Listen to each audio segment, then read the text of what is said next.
Hello and welcome to another edition of D&D Stories. My name is Rob, and today begins a four-part story entitled The Shroud. This story takes place in a fantasy realm known as Main Realm. It is a setting that I've used a lot over the years, and it was originally created to introduce two of my best friends to the hit role-playing game Dungeons and Dragons. This was back when we were studying at university, and we were all studying theatre. And I thought it would be a great idea to introduce them to this particular hobby, because I had a feeling that they would really enjoy it. My two friends, Matt and Mike, would play the characters Theodrex of Hemlon and Droskor Hammerstone, and this is their first adventure set in the province of Orenthale. Theodrex of Hemlon is a reject, outcast, exiled ranger.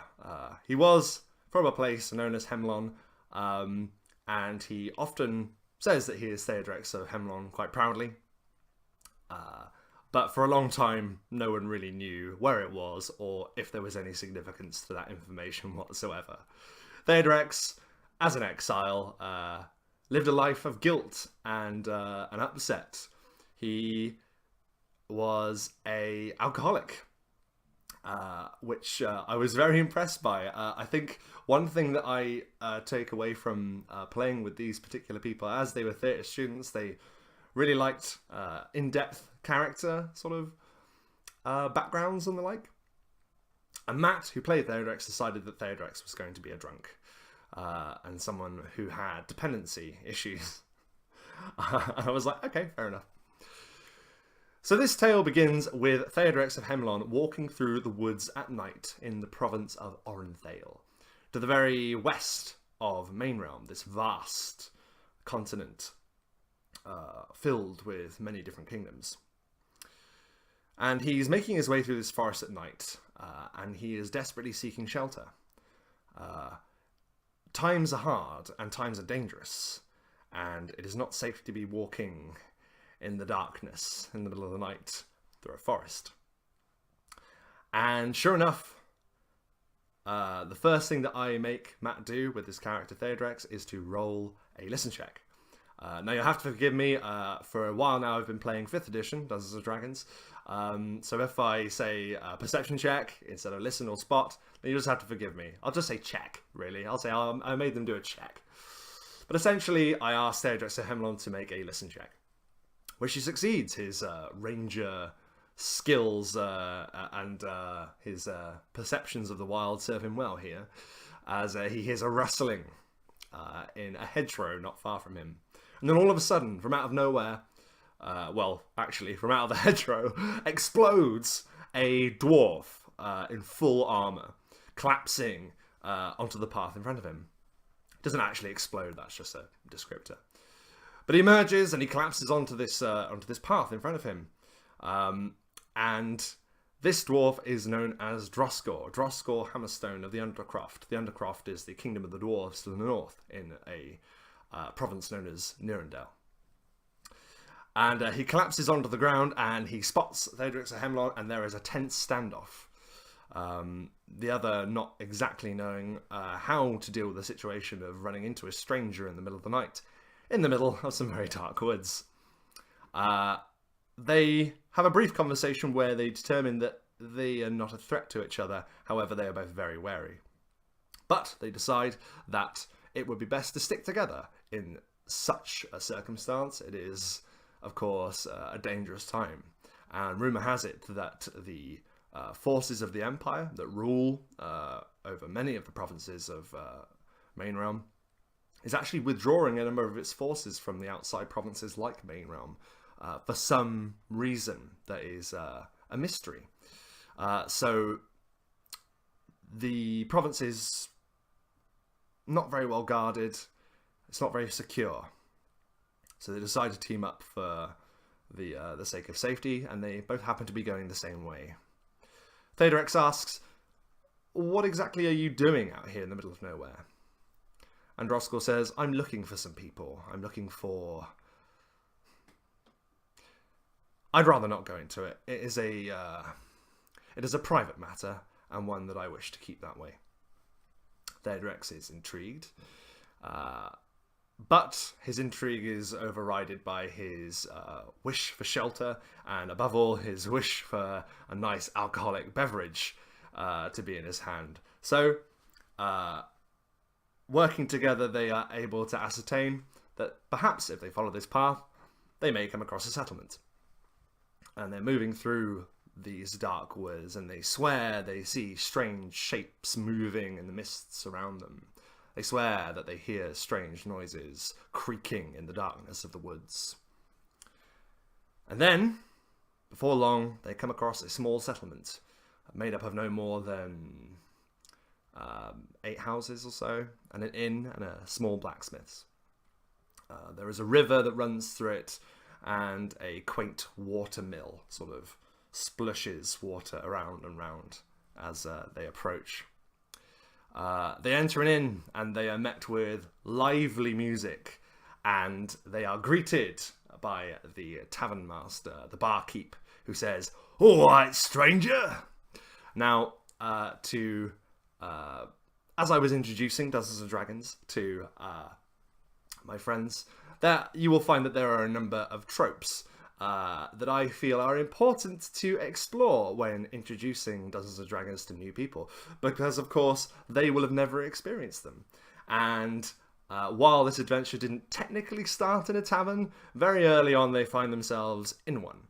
And you will find that there are a number of tropes that I like to explore and I like to subvert in this story, and hopefully you can forgive me of that. But they find themselves in a tavern. And the barkeep, who is always the same barkeep, I will add, that was a running joke of our games, always the same barkeep, always the same voice, "All right, stranger." And he offers them a drink, to which they gladly accept. They pay him his money, and they sit down quietly at a table. Before they get too far, though, the barkeep stops them. "Strangers, leave your weapons at the door, please."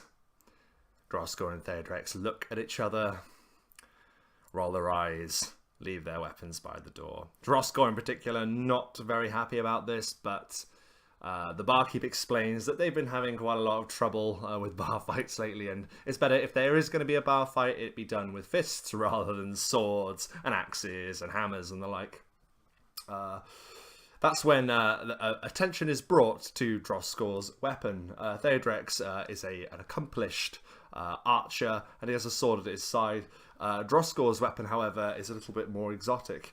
It is known as an Urgrosh, which I'm not sure if it is in 5th edition. Maybe it could be, I don't know. But in 3.5 definitely, which this was the system that we were using at the time. Featured the Urgrosh, which was a Dwarven weapon, very versatile, used by the Dwarven defenders whilst fighting deep beneath the world. It is essentially like a large axe, a double-handed axe, but it also has a spear on the bottom, like a spear tip at the bottom, so it can be sort of used for both piercing and slashing damage. But anyway, Droskor begrudgingly leaves his Urgrosh at the door. So they both begin to make the effort to get to know each other a bit better. Theodrex of Hemlon states once again, "I am from Hemlon," to which Droskor says, "Where?" Thus beginning the running joke that no one has ever heard of Hemlon. No one knows where Hemlon is either. Theodrex insists that it is a ranger settlement to the east, of this province at least, in Ireland. And Droskor just takes his word for it and politely sort of nods. And Theodrex looks at him and says, "You can trust me. If there's anything that's the matter, perhaps I can help. I know you were quite secretive about your purpose before." And Droskor looks and snaps at him and says, "I'm looking for someone. That information should suffice, at least for you." And Theodrex sort of, "Oh, okay, sorry. Touchy subject. Don't worry, I won't ask again." The door suddenly explodes open and orcs pour into the tavern. Everyone within screams, and I ask my players for the first time to roll initiative.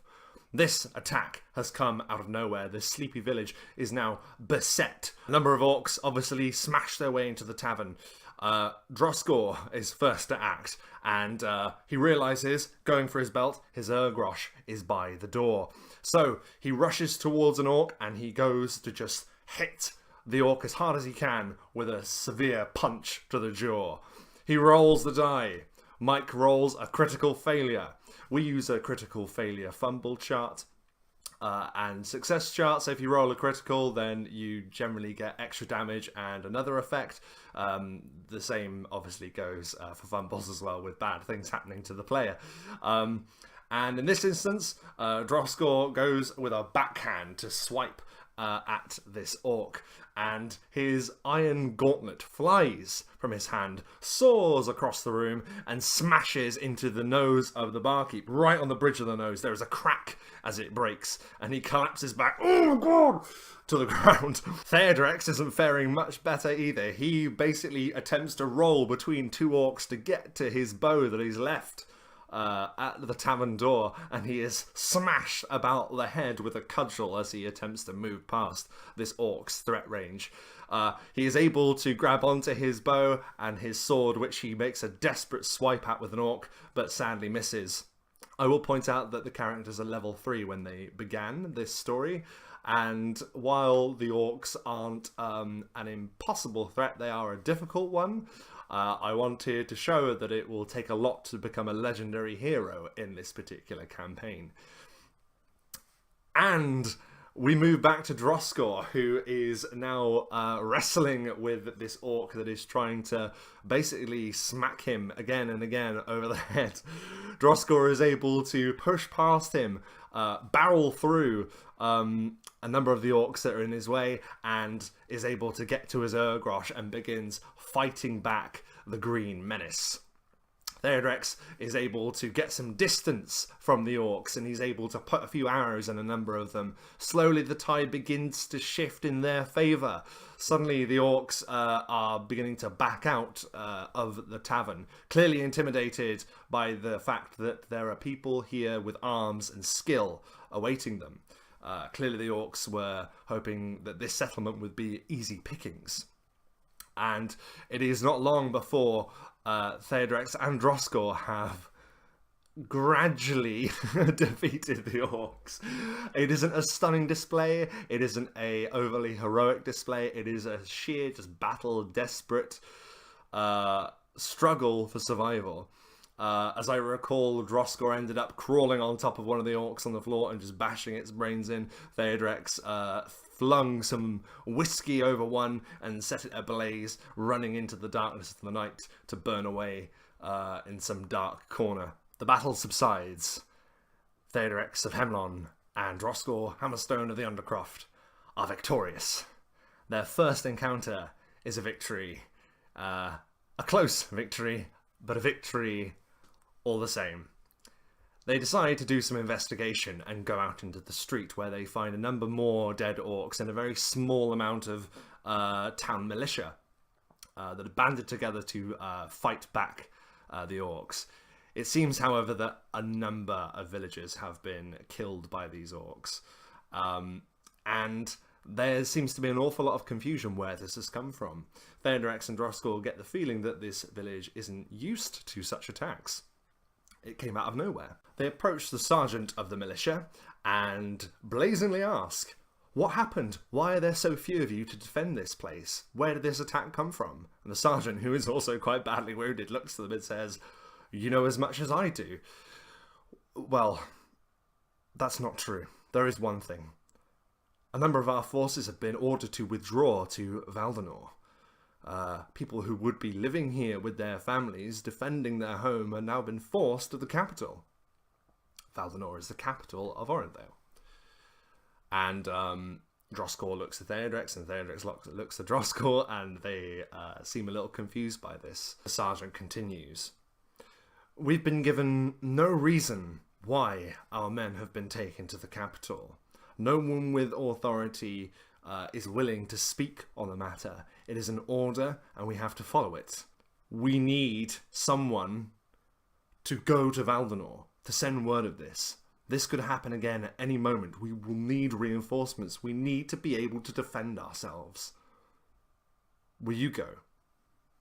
The sergeant's clearly looking at Theodrex and Droskor. While they aren't the greatest heroes yet, they clearly are able to look after themselves. They are clearly armed and have a level of skill beyond that of a normal person.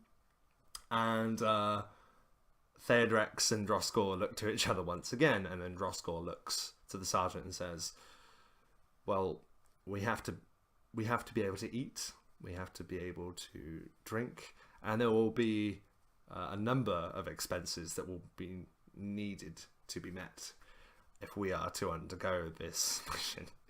And immediately, the nature of these two characters reveal themselves, because while they are generally good people, if there's money to be made and there's any amount of reward available, that is when they really begin to commit to a mission, as it were. These aren't the chosen ones. These aren't the disciples of light. These guys are out for themselves, and they now have seen that there is an opportunity here.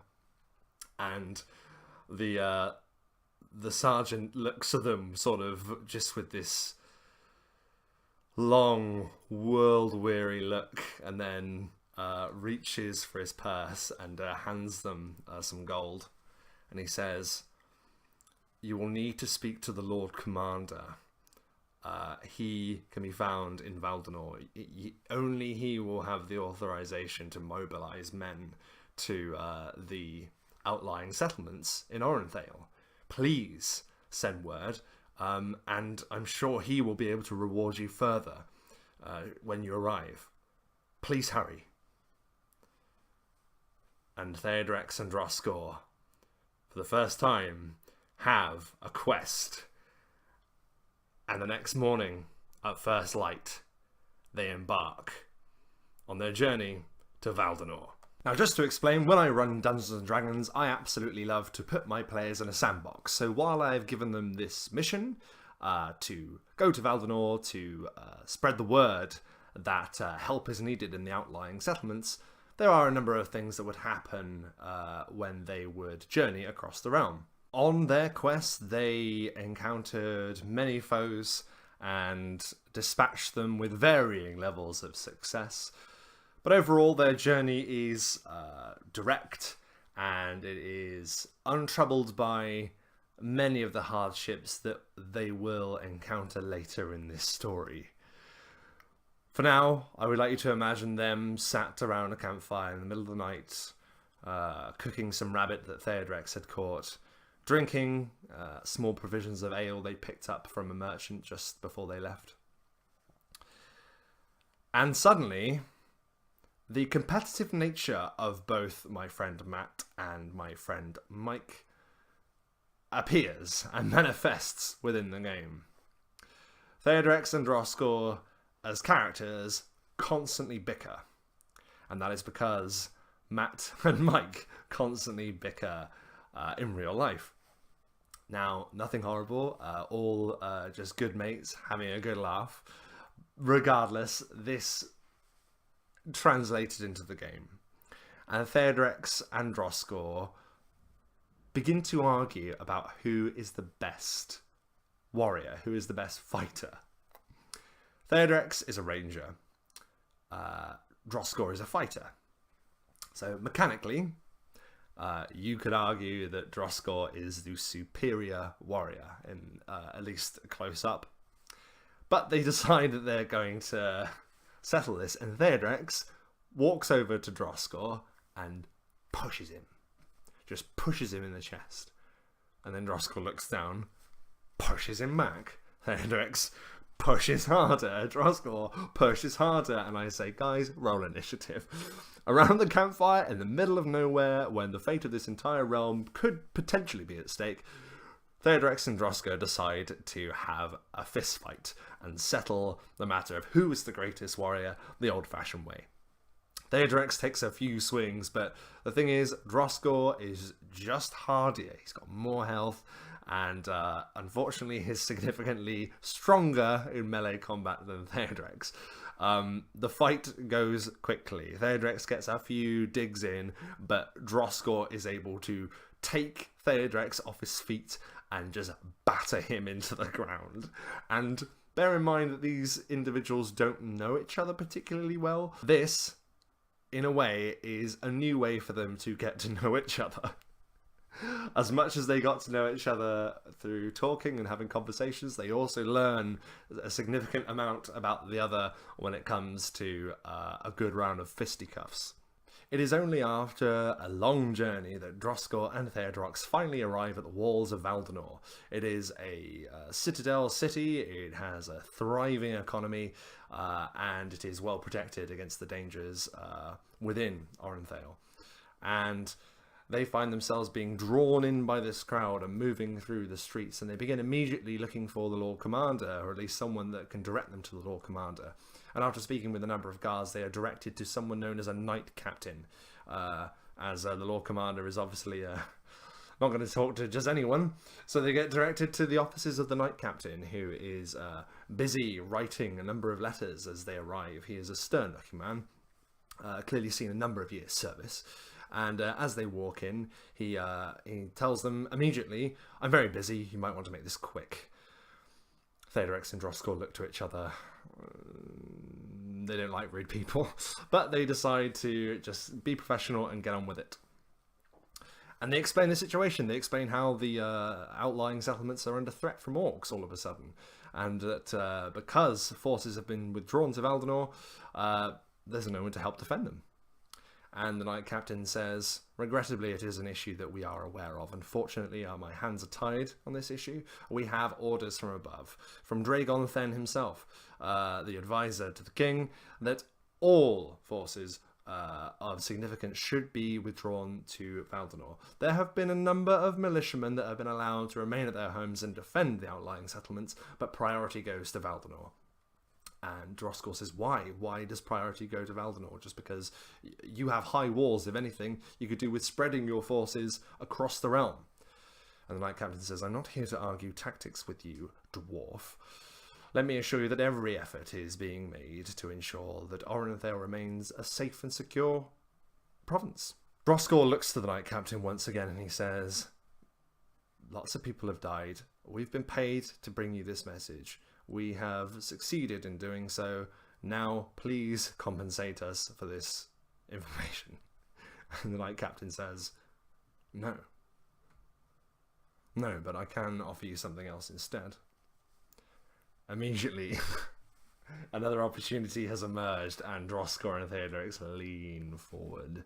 The Knight Captain looks to them both and says, "I'm sure you're both aware of the structure known as the Barricade, the vast wall that blocks Orenthale from the Mercylands, a place filled with orcs and minotaurs and goblins and other foul beastmen. The barricade has been manned by the forces of Orenthale for a long time. However, our orders to withdraw our forces have meant that the barricade has become harder and harder to man.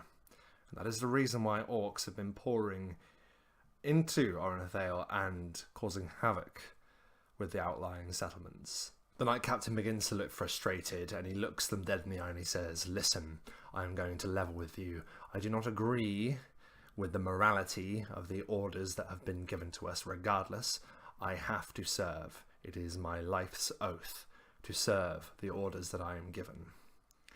However, I have people that I love living in the mainland of Orenthale. I understand that the barricade, if not reinforced, it will fall. And this order comes from above. This order comes from Dragon Then himself." There is a pause while the Knight Captain allows that information to sink in. However, Theodrex and Droskor don't really know anything about Dragon Then, so it kind of falls on deaf ears and they look blankly back at him. And he says, "I have reason to believe that Dragon Then has questionable motives. I have agents working for me that give me information night and day, and it is said that Dragon Then is deep within the King's Council and has had a number of influences in the military decisions that have been occurring as of late, including the full withdrawal of our forces from the barricade. Only a skeleton force remains there now to maintain it before its inevitable fall. He continues, "It is my understanding that this Dragon Then has connections with a strange order known as the Sacred Dusk. A number of their disciples have begun investigating an archaeological site known as the Valley of the Prophets. It is near the barricade, and I believe it to be of some significance. So, I want you to go to the Valley of the Prophets, and I would like you to perform some reconnaissance. Return to me and tell me exactly what the Sacred Dusk are doing there, and perhaps we can find some leads to suggest that maybe this Dragon Then fellow isn't as ambivalent as he would like the people to believe he is. Travel to this archaeological site and discover what the Sacred Dusk intend to do within the Valley of the Prophets." Theodrex and Droskor have their new quest, and after a long while of bartering, which I will save you from, ladies and gentlemen, they decide on a fee and how much they can expect when they return. They are, again, given an upfront fee also to ensure they have all the money required for any expenses for the journey. And they explore the city for a little while. They buy some much needed rations and supplies and tools and the like, and they embark on their journey to the Valley of the Prophets. It is during one long night on their journey west towards the Valley of the Prophets, and indeed towards the area where the barricade is. It is on one long dark night that Theodrex has a dream. He sees Hemlon, he sees his mother, he sees his father, he sees his siblings, he sees people throughout the settlement that he has known his entire life. The head ranger, individuals that had taught him how to fire an arrow and how to fight with a sword. And one by one he sees them fall to the ground, their lifeless eyes gazing at the sky, the dark sky. And all he can hear is a foul laughing, louder and louder and louder, until Theodrex awakes. Droskor looks up from the fire. He is currently on guard duty, and he says, "What's the matter?" And he grabs like his Urgrosh ready for combat, and Theodrex just looks him in the eye and says, "Just a dream. Just a dream." And with his shaking hands, he takes up a bottle of whiskey that he's brought with him and just drinks the whole thing. And Droskor just watches in amazement as Theodrex drinks it all the way down to the bottom. "Something troubles you, Theodrex," Droskor says. "Something troubles you too, Droskor. You just don't want to tell me about it." And Droskor nods. "We will both have our secrets for now." The next morning, they are able to make good time, and they have an uninterrupted journey. And eventually they see in the distance mountains rising higher and higher. And then to the southwest of their location, they see a long stretch of this colossal structure known as the barricade that blocks Orenthale from the Mercylands. And they begin heading in a more northern direction, and they see this valley. It's a vast and beautiful spectacle, and they approach it with caution. They have a bad feeling about this particular area, as I described to them that a cold mist hangs low just above the ground. A clammy wind pours through the rocks and the dead trees that line each side of this valley. and I ask them to make a traditional spot check. Suddenly a shadow falls over them, a vast shadow, as something moves in the skies above them. Soaring down at a terrifying speed is a creature with the head of a human being, the body of a lion, the wingspan of a ginormous bat, and a tail covered in venomous spines. A manticore is screaming out of the sky and heading directly towards them, and I ask, roll initiative. The manticore makes a flyby attack and swings that venomous tail out, slashing at Theodrex as it flies above them.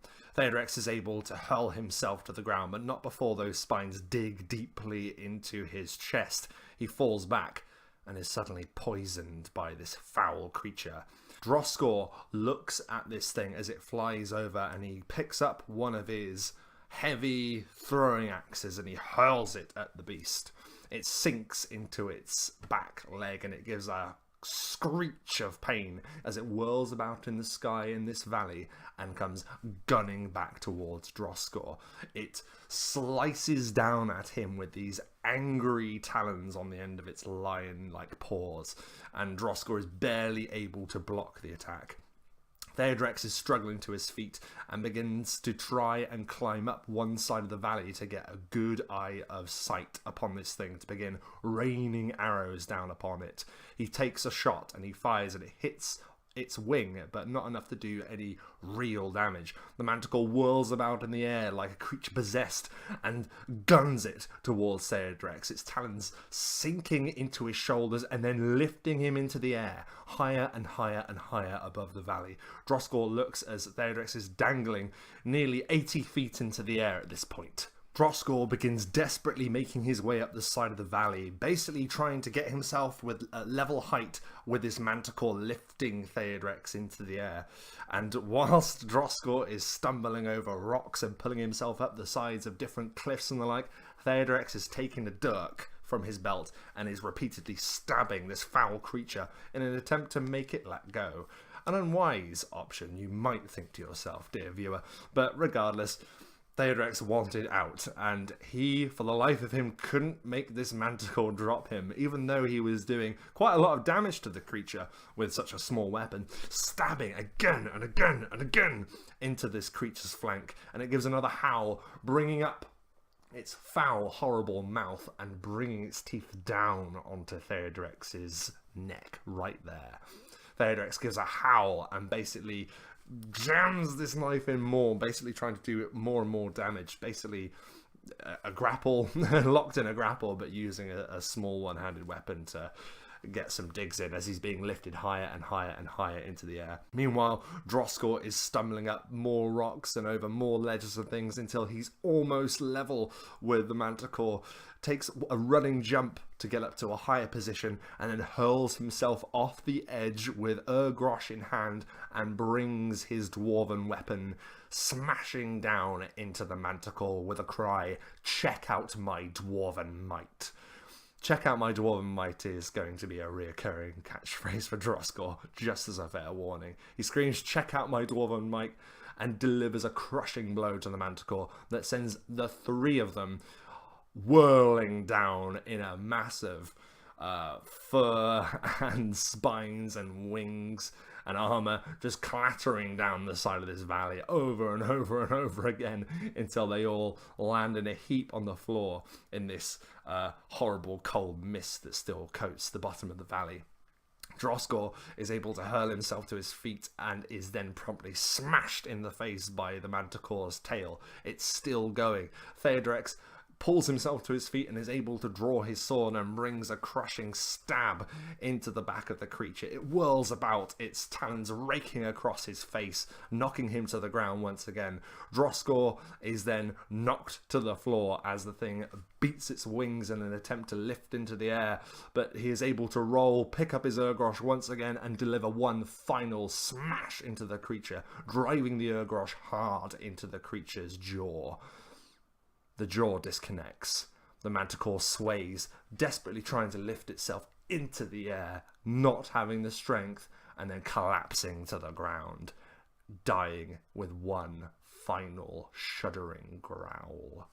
Theodrex and Droskor are breathless, adrenaline pumping through their veins as they have bested this foul creature, this manticore, and they both collapse on the side of the valley and decide, quite wisely I think, to take this time to rest, because they realise that they have this archaeological site to investigate still, and they want to be on their best. So they take out some supplies, they take out some rations, and they're able to rest. During this time, Theodrex decides to take apart the manticore's carcass and is able to extract a number of those spines. And I tell him that if you're able to get to a particular specialist or something, you might be able to utilize this poison, you might be able to put it into a weapon, you might be able to extract the poison to put in a vial for later use.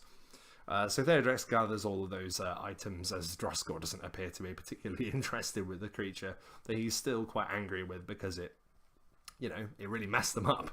It really did some damage to them. Once again, while they have won, it's again still pretty close. They're never sort of wading through combats at this point. They are fighting for their lives at every opportunity.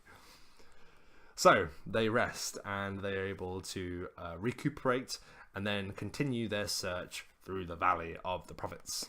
It isn't long before Theodrex and Droskor begin to notice strange statues of ancient hooded figures lining different parts of the valley. And they start seeing ruins of structures that must have been there for a very, very long time indeed, weathered by the elements within the valley itself.